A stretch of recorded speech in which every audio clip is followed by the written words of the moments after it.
Okay, so now I've done the big patch in the background, and that's working pretty well. If I want to push it even further in the background, just a simple trick now that I've softened edges is to simply take the overall opacity down of the layer just a little bit. If you do it a lot, obviously, it will look weird.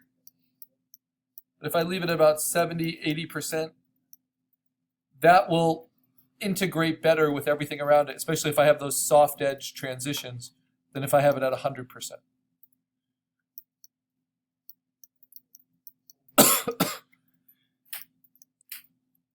Now, other little areas here, these little patches I took from other layers, these can also be layered in with a little bit of decreased opacity. And that will help them transition a lot better. And then there's a lot of erasing I still need to do, just on these patches.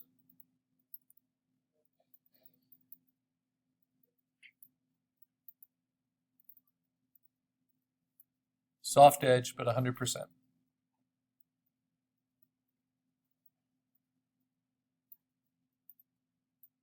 And I can be pretty heavy-handed because I know I have what I need.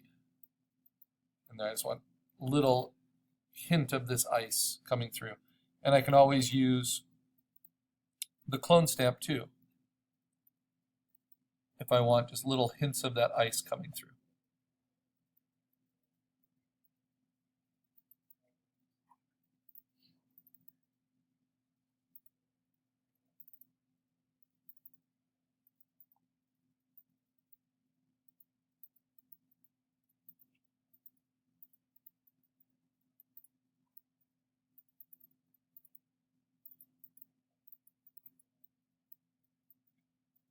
And we're going to learn a lot more about clone stamp on assignment 2 as we're evening out textures on a fantasy creature.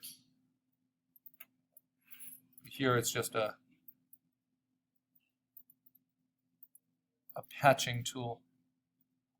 It takes some practice to use, so be patient with yourself. Okay, now I've got all the major components are all there. I'm going to turn on my guides, see where I want to crop it, and at this point I am going to crop it. This will allow for some final processing.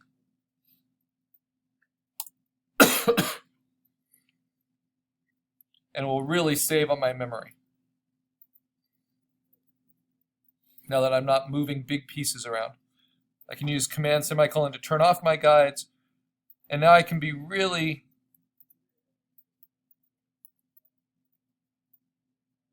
picky about what work needs to be done, especially in terms of transitioning. And I have soft edges now, so I can take my opacity down a bit and transition this water now in a way that's more believable into the foreground.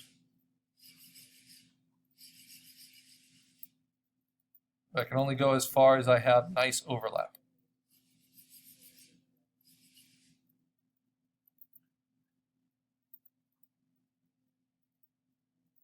Okay.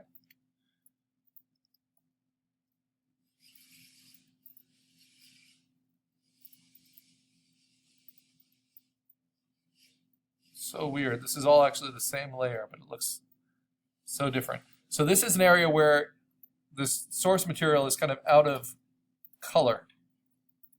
It's so crazy. That's all that same layer. But I'm going to try to add some color in. Under Dodge and Burn, you have a sponge tool, and you can set it under your tool options to desaturate, which means take color away, or to saturate. So first I'll try to desaturate a little bit, probably at a flow of about 30. And a nice big soft brush. Take a little bit of spot color away from this element in the background.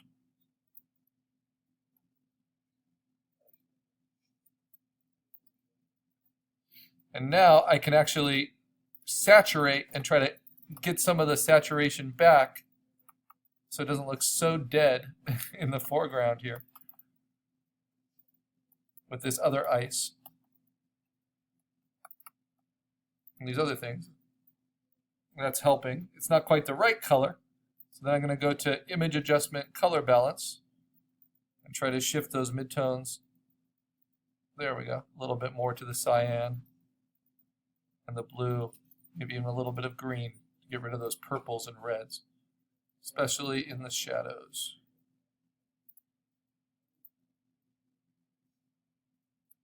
And the highlights, I'm going to counter that. Warm them up a little bit. So you see that this gives me a little bit of color.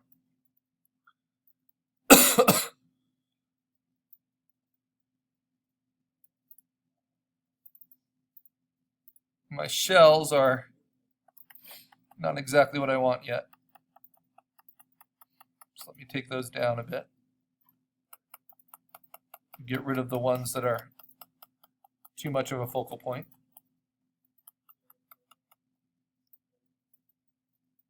And work to transition these edges a little bit better with 100% eraser, but smaller, soft.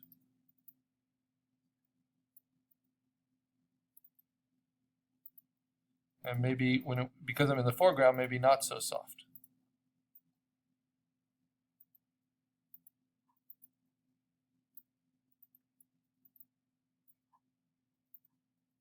And again, because it's organic, I can kind of just make up my own shapes somewhat. Something behind it.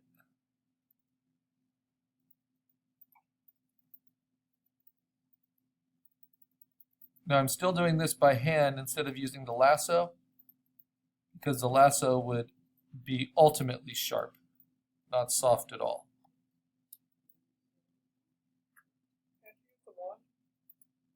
So the wand is just another way, like the lasso, of making a selection.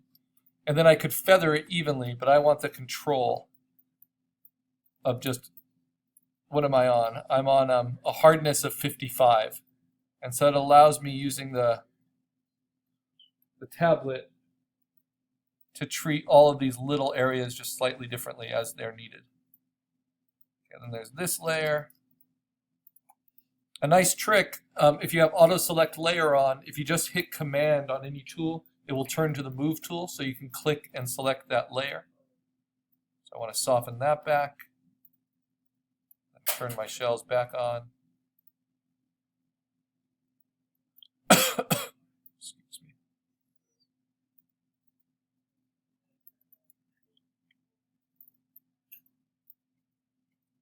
And I'll probably take my opacity down a little bit, just because this is a slight overlap of this shadow.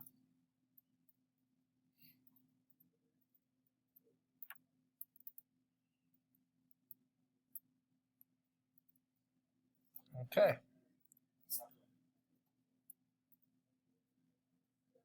Now I can use the lasso here, and I'll just review that with you. It will cut out, but it will do it in a really sharp way.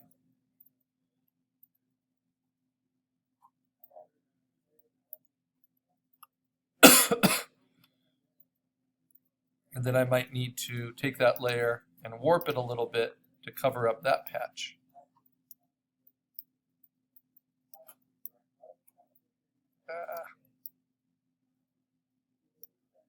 Big foreground element here. Now it's actually okay that these are somewhat out of focus, but we'll talk about that. That's because visually we'll be focusing on the middle ground and letting the foreground blur a little bit, letting the background blur a little bit when we're all finished. And it just betrays the fact that these were shot much, much smaller.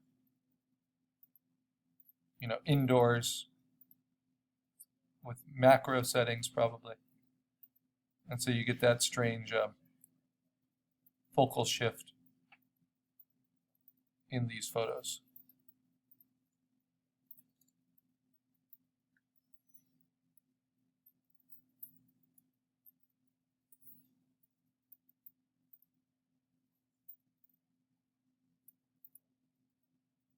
Okay.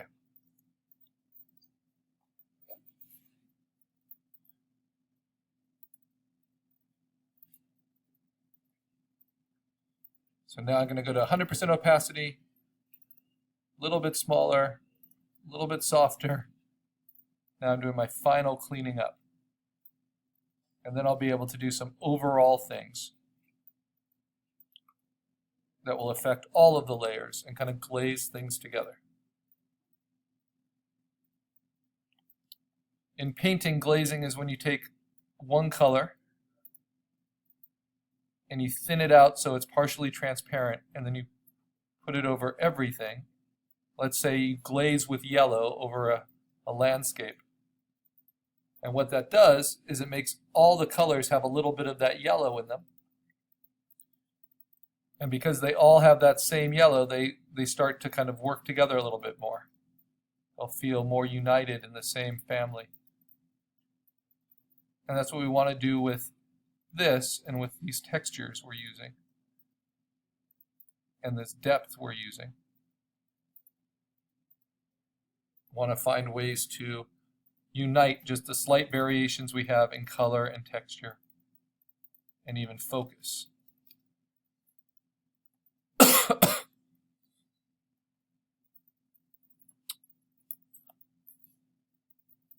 work on this edge.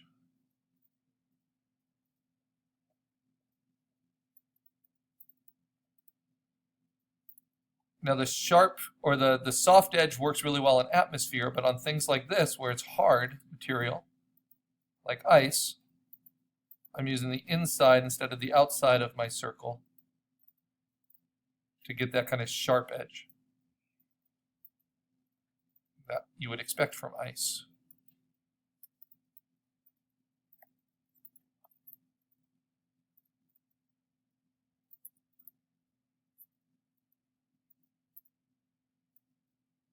And there's a lot of little details here, little overlaps that I could obsess over. But those might be areas of improvement later on.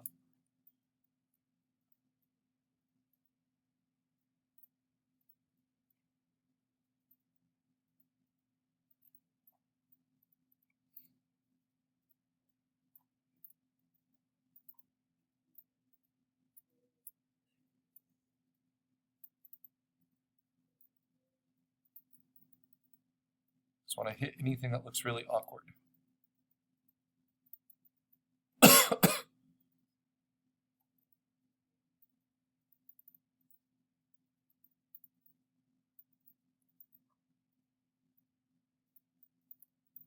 All right.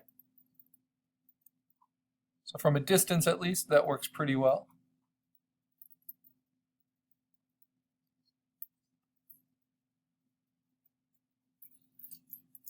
There are certain elements I don't need, like these shells in the foreground. Might as well erase them out.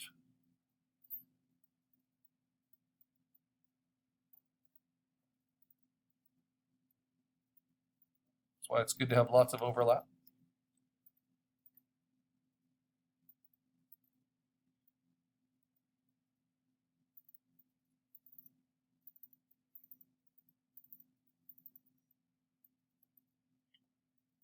There we go.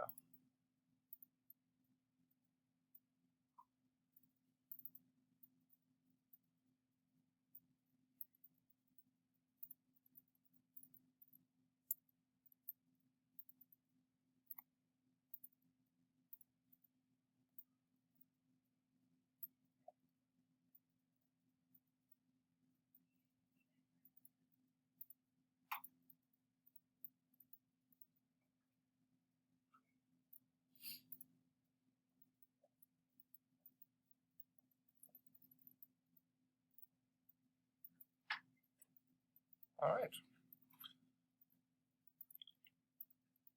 Okay, so now I'm ready for some overall effects. So I save it.